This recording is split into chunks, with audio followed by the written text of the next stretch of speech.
So magandang gabi po sa inyong lahat mga kapalerista. Yan. Panis na naman si dating Pangulong Duterte sa ginawa ni Pangulong Bongbong Marcos kaninang umaga.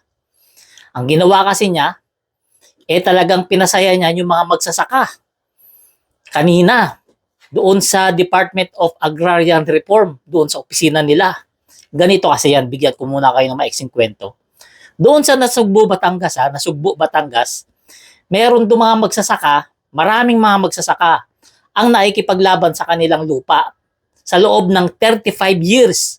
Talagang umaabot pa ng Korte Suprema yung mga kaso nila, pati yung kalaban nila, yung may-ari ng lupa na sinasaka nila. Umabot ng 35 years.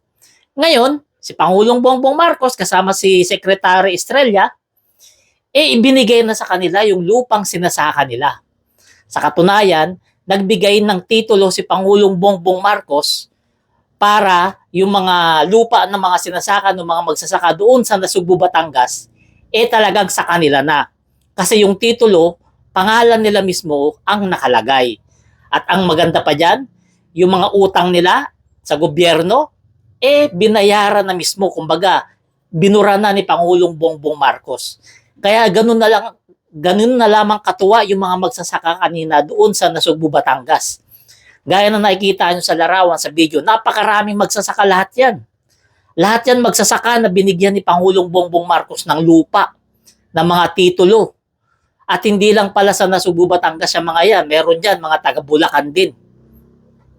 Yang ganyan trabaho ni Pangulong Bongbong Marcos, yan yung mawawala sa taong bayan kapag siya ay napatalsik sa pwesto. Yan na yung mga hindi na maibibigay ng mga susunod na presidente. Kasi tanging si Pangulong Bongbong Marcos lang at si Ferdinand Marcos lang ang nakagawa niyan sa tingin ko. Isipin mo, 35 years na nilang pinaglalaban. Ilang presidente na ang dumaan. Si Pangulong Bongbong Marcos lang pala makakalutas ng problema nila. 35 years. Yung mga titulo na ibinigay sa kanila, laking pasasalamat nila sa mga interview namin, laking pasasalamat nila.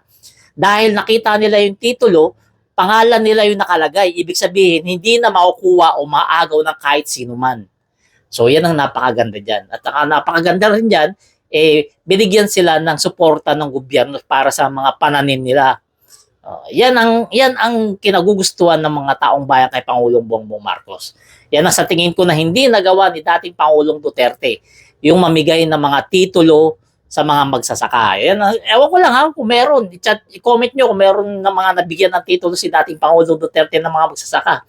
Pero base sa pagkakaalam ko, wala kasi. So kaya nasasabi ko, panis si dating Pangulong Duterte sa ginawa ni Pangulong Bongbong Marcos kanina. At huwag nyo kalimutan birthday bukas ng pinakamagaling na presidente, Pangulong Bongbong Marcos, birthday niya bukas. So hanggang dito na lang. Salamat.